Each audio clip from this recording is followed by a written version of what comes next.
2024 లేదా 25లో డిగ్రీ లేదా బీటెక్ చదివారా? సాఫ్ట్‌వేర్ జాబ్ కోసం ఎదురు చూస్తున్నారా? అయితే కోడ్ జ్ఞాన్ 100 డేస్ కోర్సులో చేరండి, జాబ్ సాధించండి. ఆన్లైన్ సర్టిఫికేషన్స్ వలన పిల్లలకి వచ్చేటువంటి అంటే లాభాలు ఉంటాయా, నష్టాలు ఉంటాయా? వాళ్ళు ఎందుకు రిజెక్ట్ అవుతున్నారు?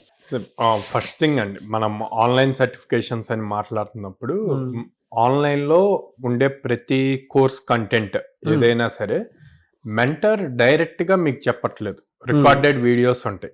ఓకే, ఫస్ట్ థింగ్ స్టూడెంట్స్ ఏం ఫీల్ అవుతారు అంటే ఎన్ని ఎక్కువ సర్టిఫికేషన్స్ ఉంటే మనకు అంత వెయిటేజ్ ఉంటుంది రెజ్యూమ్ కన్నది ఫీల్ అవుతుంది. 4-5 years బ్యాక్ అది ట్రూ, బట్ ఇప్పుడు ఏ కంపెనీ కూడా నీ సర్టిఫికేషన్స్ ఏంటి అన్నది చూడట్లేదు. ఎందుకంటే అన్ని ఇట్లాంటి ఆన్లైన్ కోర్స్ సర్టిఫికేషన్సే అవుతున్నాయి. ఎలాంటి సర్టిఫికేషన్స్ చేయాలి అంటే, ఫర్ సపోజ్ మనకి జావా ఉంది, జావా అన్నది ఒరాకిల్ కంపెనీది అనమాట. సో ఒరాకిల్ వాడు డైరెక్ట్ గా జావాకి సర్టిఫికేషన్ ఎగ్జామ్ పెడతాడు, OCJP అని ఉంటది, ఒరాకిల్ సర్టిఫైడ్ జావా ప్రొఫెషనల్ అని చెప్పి. ఆ సర్టిఫికేషన్ అవి క్లియర్ చేయటం చాలా టఫ్. ఒకసారి క్లియర్ చేశారు అంటే మీ రెజ్యూమ్ మీకు 100% వెయిటేజ్ పెరుగుతుంది అనమాట, ఈ సర్టిఫికేషన్ చేసినట్టు పెడితే. అట్లాగే AWS ఉంది, అమెజాన్ వాడిది, అమెజాన్ క్లౌడ్ అసోసియేట్ అని చెప్పి ఉంటాయి, మల్టిపుల్ స్టేజెస్ ఉంటాయి AWS లో. అజ్యూర్ ఉంది, అజ్యూర్ మైక్రోసాఫ్ట్ వాళ్ళే మల్టిపుల్ స్టేజెస్ ఉంటాయి. IBM ఉంది, IBM రిలేటెడ్ ఉంటది. ఒరాకిల్ లోనే డేటాబేస్ అడ్మిన్ రిలేటెడ్ సర్టిఫికేషన్స్ ఉంటాయి.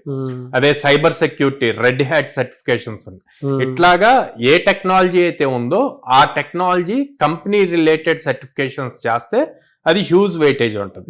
అట్లా కాకుండా కనిపించినవి అన్ని చేస్తారు. అండ్ ఇక్కడ స్టూడెంట్ మిస్టేక్ కూడా చెప్పలేం, కాలేజెస్ లో కొన్నిసార్లు అవి రికమెండ్ చేస్తారు మ్యాండేటరీగా చెయ్యాలి అని చెప్పి. సో చేస్తారు. అక్కడ ఏం నేర్చుకుంటారు? ఏదర్ థియరిటికల్ నాలెడ్జ్ నేర్చుకుంటారు, లేదా వీడియో ఆన్ చేసి పెట్టేసి వదిలేస్తే ఆటోమేటిక్ గా కోర్సు మొత్తం కంప్లీట్ అయిపోయింది. లాస్ట్ లో ఏదైనా ఎగ్జామ్ మల్టిపుల్ చాయిస్ క్వశ్చన్స్ ఇట్లాంటివి ఉంటే గూగుల్లో సెర్చ్ చేసి పెట్టేస్తారు, అయిపోద్ది, సర్టిఫికేట్ వచ్చేస్తుంది. సో యూజ్ లేదు, కానీ పేరుకి మాత్రం ఎన్ని సర్టిఫికేషన్స్ చేసినట్టు ఉంటుంది. పాయింట్ ఏమవుతుంది అంటే రెజ్యూమ్ ఎటు చూసినా కూడా సర్టిఫికేషన్స్ కనిపిస్తాయి, కానీ ఇంటర్వ్యూ చేసినప్పుడు స్కిల్ అన్నది ఉండదు. సో ఇంటర్వ్యూకి వెళ్ళినప్పుడు మీ రెజ్యూమ్ లో ఏ అయితే మెన్షన్ చేశారో అవి కంపల్సరీగా మీకు వచ్చి ఉండాలి. మీరు దాంట్లో స్ట్రాంగ్ గా లేకపోతే అసలు రెజ్యూమ్ లో మెన్షన్ చేయొద్దు. మెన్షన్ చేశారు అంటే గనక మీరు ఇంటర్వ్యూయర్ కి మీ మీద ఓవర్ ఎక్స్పెక్టేషన్ క్రియేట్ చేసినట్టే. సో వాళ్ళు ఆ డెప్త్ లెవెల్లో స్కిల్ క్వశ్చన్స్ అడుగుతారు, మీరు చెప్పలేకపోతారు. అది ఒక పాయింట్. సెకండ్ పాయింట్, ఇందా నేను చెప్పాను సర్టిఫికేషన్స్ ఎలాంటివి చేయాలి అని చెప్పి. So focus on one thing. జనరల్గా ఏం చేస్తారు అంటే మన ఫ్రెషర్స్ స్టూడెంట్స్ తెలియక, గైడెన్స్ ప్రాపర్గా లేక మల్టిపుల్ స్కిల్ సెట్స్ మీద చేస్తూ ఉంటారు. అంటే పైథాన్ ఫుల్ స్టాక్ అనుకోండి, Python front end back end ఇవి చేస్తే సరిపోద్ది. అట్లా కాకుండా Python, Java, .NET, R programming ఇట్లా ఇవన్నీ చేస్తారు. ఇవన్నీ చేసినప్పుడు ఒక దాని మీద ప్రాపర్ స్కిల్ ఉండదు. ఎప్పుడైనా స్కిల్ పెంచాలి అనుకుంటే గనక T షేప్ ఫార్మెట్ ని ఫాలో అవ్వాలి. ఏంటి T షేప్ అంటే టీలో వర్టికల్ ఉంటది. ఈ వర్టికల్ మీరు ఏదో ఒక ప్రోగ్రామింగ్ లాంగ్వేజ్ ఇన్ డెప్త్ నేర్చుకోండి. ఈ హారిజంటల్ కి ఈ ప్రోగ్రామింగ్ లాంగ్వేజ్ ఏదైతే మీరు డెప్త్ నేర్చుకున్నారో దానికి కనెక్టెడ్ ఫ్రేమ్ వర్క్స్ ఉంటాయి. ఆ ఫ్రేమ్ వర్క్స్ నేర్చుకుంటే గనక మీరు ఆ పర్టికులర్ దాంట్లో చాలా స్ట్రాంగ్ అవుతారు అనమాట. ఇక్కడ మీకు మల్టిపుల్ స్కిల్ సెట్ ఉంటుంది, కానీ ఒక దాంట్లో ఇన్ డెప్త్ గా స్ట్రాంగ్ గా ఉంటారు.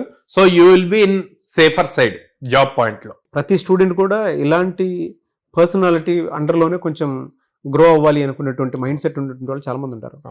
అటువంటి వాళ్ళు మిమ్మల్ని అప్రోచ్ అవ్వాలంటే ఎలా ప్రాసెస్? అంటే మీ బ్రాంచెస్ ఎక్కడున్నాయి, మీ దగ్గర చదువుకోవాలంటే ఏం చేయాలి?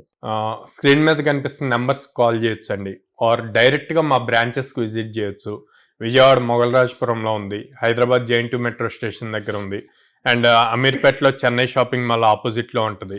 అండ్ రేపు February 26 నుంచి వైజాగ్ లో ద్వారకా నగర్ ఫస్ట్ లైన్ లో స్టార్ట్ అవుతుంది. Very good sir.